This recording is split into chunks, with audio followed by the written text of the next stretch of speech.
mempersempit ya jurang perbedaan, karena kita tahu bahwa gap pengetahuan, gap literasi itu menjadi tantangan terbesar untuk bisa mengkomunikasikan isu-isu perubahan iklim. Tapi kan bicara perubahan iklim itu bicara masa depan juga, bukan hanya bicara saat ini. Dan bagaimana menyiapkan generasi mendatang, salah satunya lewat jalur pendidikan. Tujuan adaptasi itu yang pertama mengurangi resiko, yang kedua meningkatkan kapasitas adaptasi, yang ketiga juga untuk dapat mengurangi tingkat kerentanan, apa yang juga punya kontribusi positif dan bisa melakukan kolaborasi ya dalam mencapai tujuan yang sama.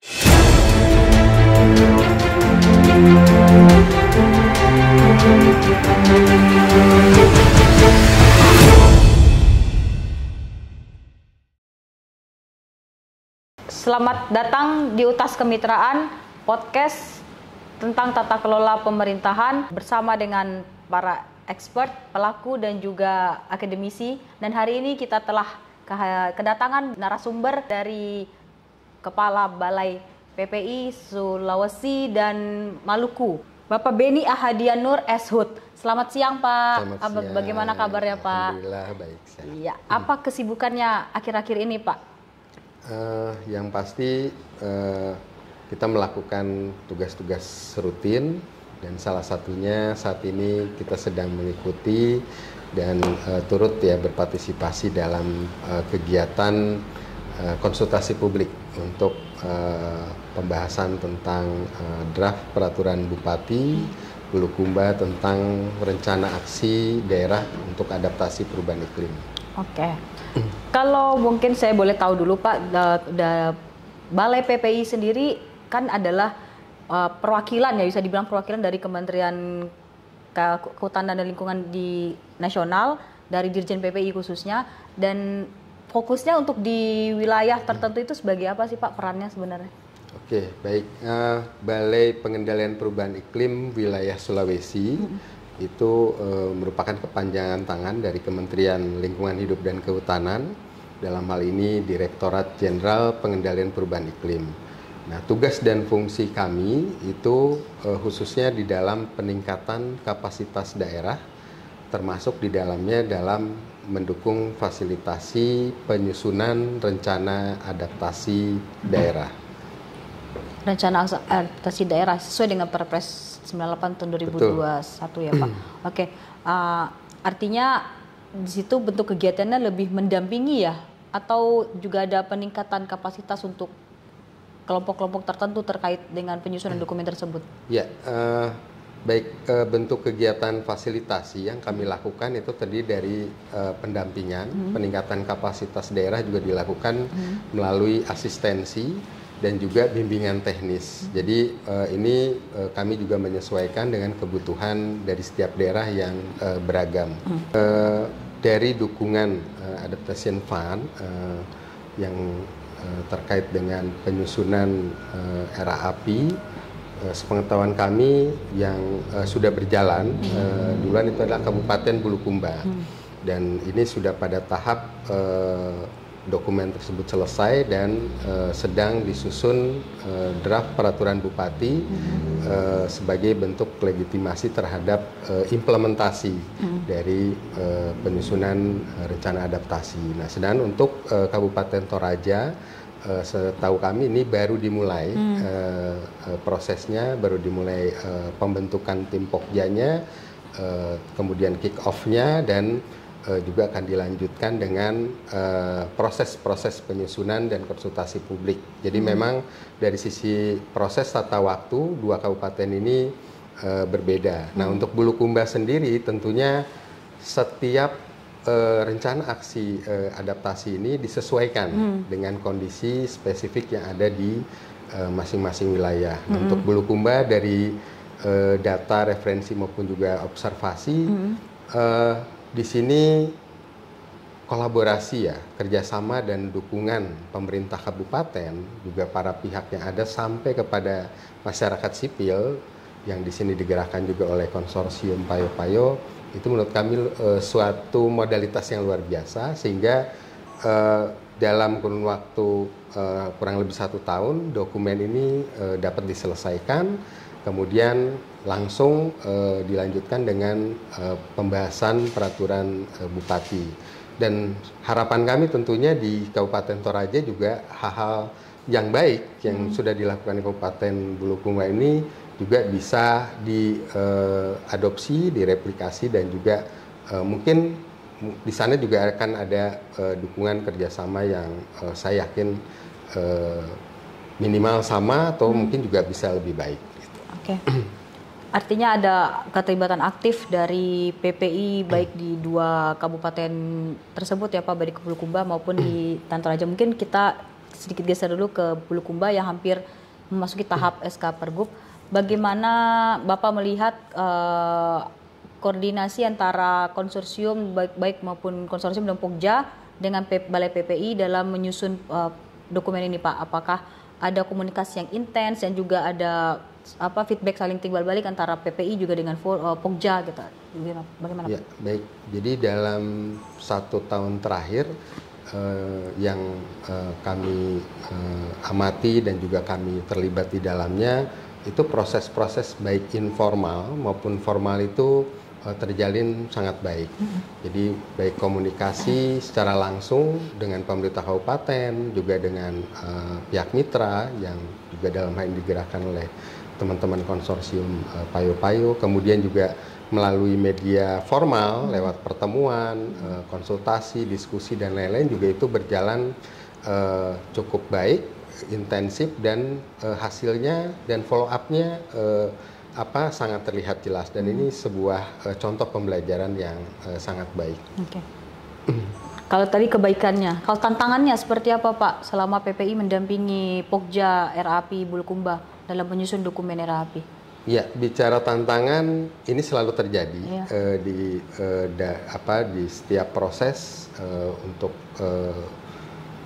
banyak hal dan juga terkait dengan, karena kita menyusun ini kan melibatkan banyak pihak. Kenapa melibatkan banyak pihak? Karena kepentingan yang tertuang di dalam dokumen ini juga menyangkut kepentingan banyak pihak, terutama kepentingan pihak-pihak yang juga akan terdampak dari adanya perubahan iklim. Nah, tentunya perbedaan ya dan keberagaman terhadap pengetahuan terhadap perubahan iklim, terhadap penguasaan terhadap kondisi wilayah, dan bagaimana setiap orang dan setiap pihak itu mampu memotret perubahan kondisi dan apa yang terjadi itu sebenarnya menjadi tantangan. Tapi kembali proses-proses fasilitasi itu adalah dibutuhkan untuk menjadi jembatan atau media dalam mempersempit ya jurang perbedaan, karena kita tahu bahwa gap pengetahuan, gap literasi itu menjadi tantangan terbesar untuk bisa mengkomunikasikan isu-isu perubahan iklim. Tapi lewat proses yang sudah ada, namun tentunya ini juga perlu nanti ditingkatkan ya, karena ada proses-proses edukasi yang bisa lebih masif dilakukan. Itu salah satunya lewat pendekatan jalur pendidikan formal. Nah, jadi selain melalui forum-forum diskusi antar para pihak yang sebagian besar itu adalah pelaku, tapi kan bicara perubahan iklim itu bicara masa depan juga, bukan hanya bicara saat ini, dan bagaimana menyiapkan generasi mendatang, salah satunya lewat jalur pendidikan. Kalau dari sebenarnya kan kalau RAP ini harus selaras dengan penyusunan KLHS dan RPPLH ya Pak. Nah, di sini apa tugas dan peran dari Balai PPI sendiri? Apakah memastikan isi dari dokumen RAP itu harus bisa selaras atau bisa diintegrasikan dengan 2 instrumen pembangunan tersebut? Baik, sesuai dengan mandat dan amanah dan juga tujuan yang tertuang di dalam Perpres 98 tahun 2021, juga dalam Peraturan Menteri LHK nomor 33 tahun 2016 tentang pedoman penyusunan rencana aksi adaptasi. Di situ jelas bahwa rencana adaptasi ini menjadi pedoman dalam penyusunan rencana pengelolaan dan perlindungan lingkungan hidup atau RPPLH, dan juga menjadi pedoman untuk penyusunan kajian lingkungan hidup strategis. Nah, 2 dokumen ini merupakan dokumen yang sangat penting dalam penyusunan rencana pembangunan jangka panjang maupun jangka menengah daerah. Jadi, nah tentunya bagaimana memastikan rencana adaptasi daerah ini bisa terintegrasi di dalam dokumen-dokumen tadi. Nah, Pokja yang sudah terbentuk dari tahap penyusunan ini sebetulnya harus terus bisa melakukan tugasnya dalam mengawal proses integrasi tadi. Nah, mekanismenya bisa beragam karena mekanisme perencanaan juga sudah tersedia secara khusus di pemerintah daerah. Bagaimana kami pun tentunya sangat berharap bahwa proses ini tidak berhenti di sampai penyusunan rencana atau RAAPI, tapi juga dalam proses-proses selanjutannya dalam integrasi ke dalam dokumen-dokumen perencanaan daerah, dan yang terpenting juga dalam implementasi itu kami juga bisa masuk. Nah, tentunya bagaimana perannya itu juga tergantung dari kesesuaian terhadap tugas dan fungsi kami. Oke. Artinya memang harus tetap dijalankan bersamaan ya Pak ya. Kalau misalnya kita kaitkan dengan target dari INDC sendiri, apakah dokumen RAAPI yang disusun oleh Kabupaten Bulukumba ini sudah sesuai belum dengan target INDC yang diterbitkan oleh KLHK? Ya, di dalam dokumen INDC sendiri bahwa adaptasi perubahan iklim itu diimplementasikan salah satunya melalui penyusunan rencana aksi adaptasi perubahan iklim, karena tujuan adaptasi itu yang pertama mengurangi resiko, yang kedua meningkatkan kapasitas adaptasi, yang ketiga juga untuk dapat mengurangi tingkat kerentanan.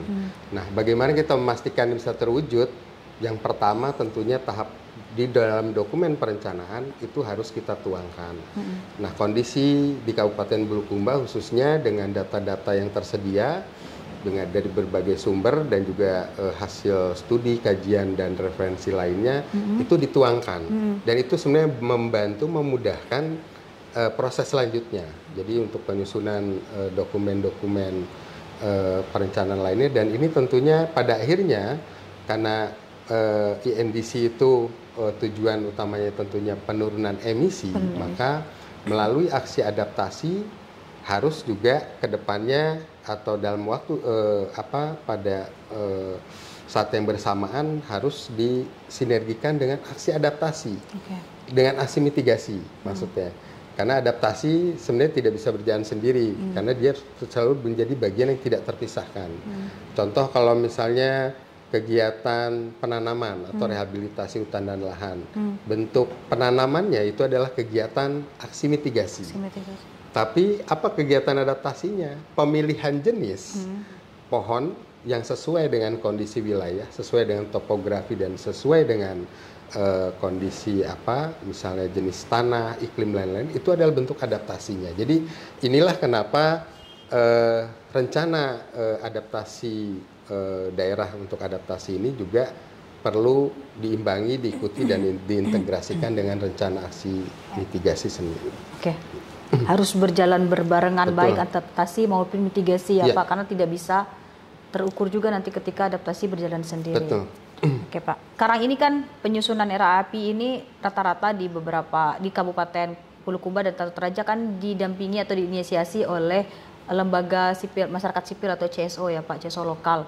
Nah, apa pendapat dari Bapak sebagai Kepala Balai, apakah dengan adanya dampingan dari CSO ini lebih baik atau berharap pemerintah lokal memiliki inisiatif sendiri untuk melakukan atau penyusunan dokumen tersebut?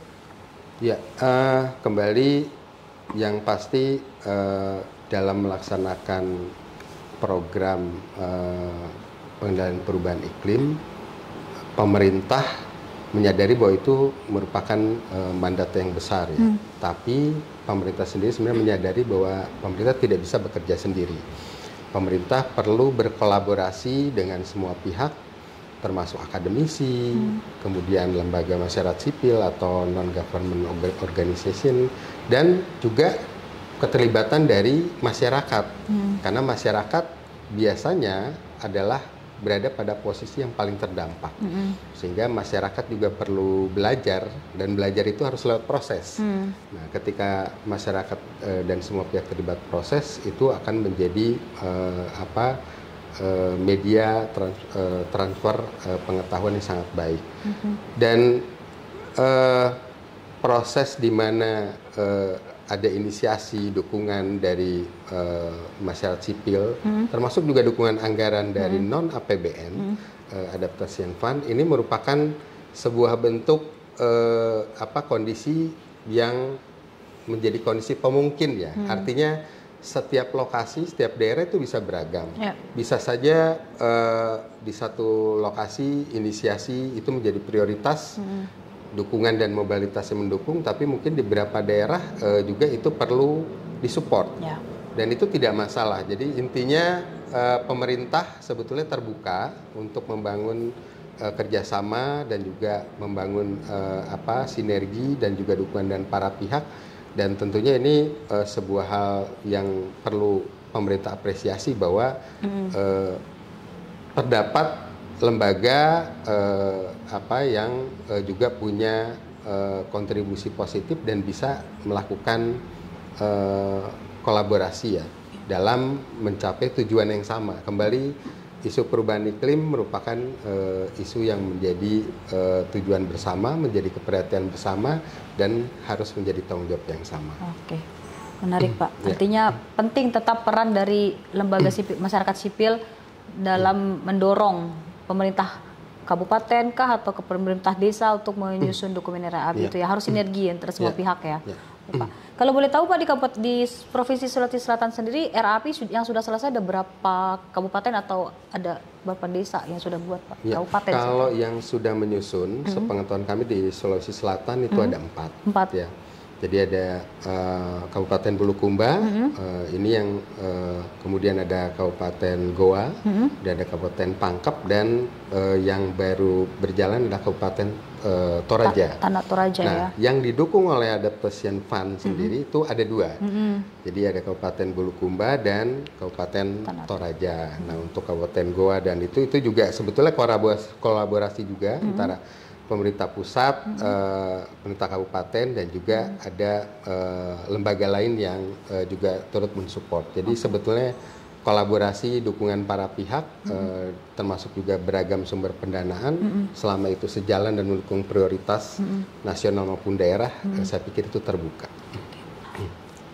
Target Proklim, bagaimana pandangan Bapak tentang target Proklim, dan ketika satu desa sudah mendapatkan pengakuan untuk Proklim, apa benefit-benefit yang bisa ditawarkan kepada desa tersebut untuk bisa terus bertahan menjadi desa Proklim? Oke, baik. Proklim ya, atau program Kampung Iklim, saat ini sedang juga bertransformasi, artinya sudah terdapat rekonseptualisasi terhadap Proklim, yang tadinya Proklim ada program Kampung Iklim yang dalam pengertian kewilayahan itu dibatasi oleh batas-batas administratif. Makanya sebelumnya objek atau subjek dari pelaku Proklim ini itu mulai di tingkat RW, dusun, desa, dan ke atasnya. Tapi dengan rekonseptualisasi Proklim saat ini, dan itu pun digaungkan oleh Ibu Menteri, Proklim diperluas, ya. Jadi bisa tidak hanya dilakukan oleh masyarakat pada batasan wilayah administratif, tapi juga pada level komunitas.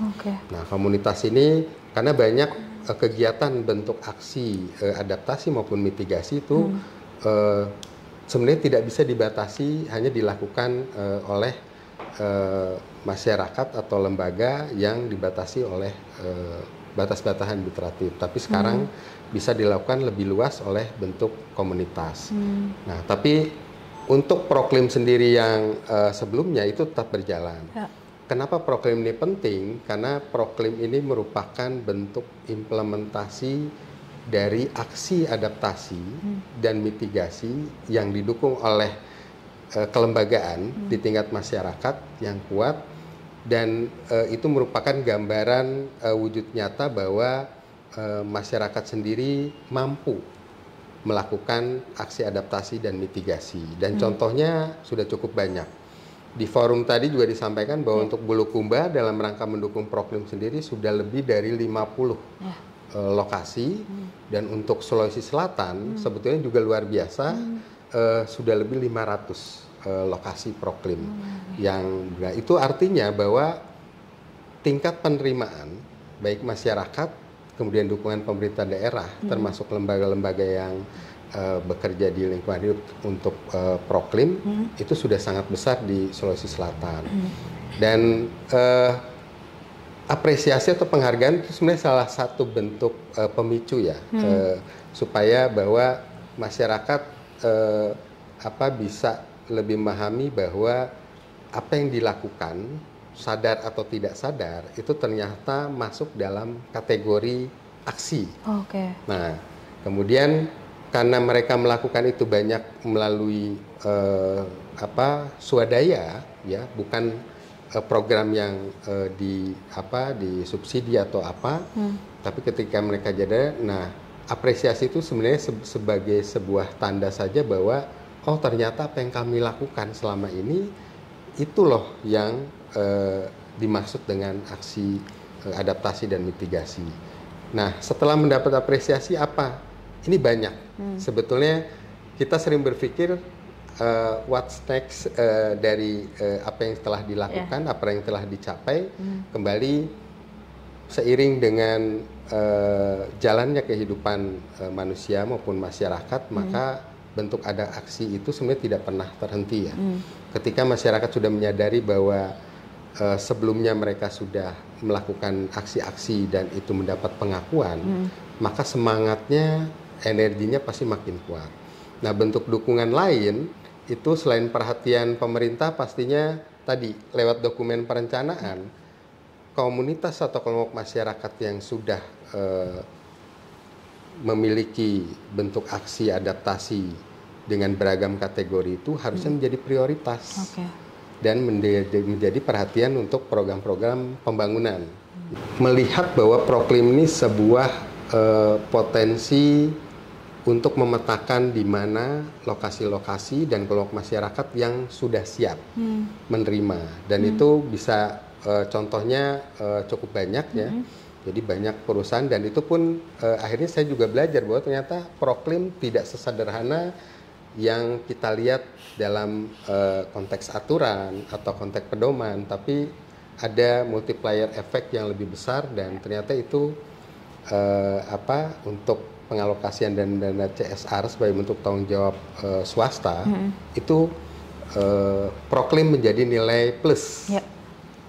Juga mendukung program-program lingkungan lainnya seperti Adipura, Kalpataru dan lain-lain. Dan contohnya semua ada di Sulawesi Selatan. Baik, terima kasih Pak. Mungkin terakhir lebih ke harapan. Ini dokumen khusus Bulukumba, RAP-nya akan berjalan, bukan berjalan sih, akan segera diperbutkan, dan Tanah Toraja akan memulai mungkin pesan atau mungkin masukan kepada kabupaten-kabupaten lain yang ada di Sulawesi Selatan yang belum mengusulkan RAP-nya. Ya, yang pasti kami menyampaikan apresiasi pada Kabupaten Bulukumba dan juga Tanah Toraja ya, bahwa dengan juga ada dukungan dari lembaga mitra dan juga pendanaan dari Adaptation Fund sudah bisa menginisiasi. Nah, kemudian apa yang sudah dilakukan Kabupaten Bulukumba Toraja diharapkan bisa menjadi contoh pembelajaran. Karena sebetulnya apapun supportingnya, apapun mekanisme untuk mewujudkan ini, yang penting adalah ini mandat. Penyusunan rencana adaptasi API ini adalah merupakan mandat pemerintah daerah, dan itu tertuang dalam Perpres 98 tahun 2021. Sehingga bagaimana prosesnya, tahapannya, dan lain-lainnya sudah ada contoh pembelajaran. Dan saya pikir Kabupaten Bulukumba dan juga nanti Kabupaten Toraja bisa menjadi contoh, dan contoh ini bukan hanya contoh cara bekerja ya, tapi sebenarnya semangatnya, optimismenya, dan bagaimana ini bisa menjadi prioritas untuk semua kabupaten maupun kota di Provinsi Sulawesi Selatan. Terima kasih. Terima kasih Pak Beni, terima kasih Pak Beni. Ceritanya menarik sekali, mulai kita berbicara dari perubahan iklim sampai ke proklimnya sendiri. Oke, terima kasih. Dari cerita Pak Beni bisa kita ambil atau kita highlight sedikit hal-hal yang bisa memotivasi, yaitu dalam penyusunan dokumen RAP tidak bisa pemerintah berjalan sendiri, tapi perlu ada dukungan dari multi pihak, baik dari CSO lokal atau lembaga masyarakat sipil, masyarakat desa, masyarakat kota, ataupun juga dari akademisi. Serta perlu penerapan ada aksi adaptasi berbarengan dan mitigasi, sehingga aksi adaptasi itu dapat berjalan dengan baik. Demikian UTAS kali ini, sampai bertemu lagi di UTAS kemitraan selanjutnya. Wassalamualaikum warahmatullahi wabarakatuh.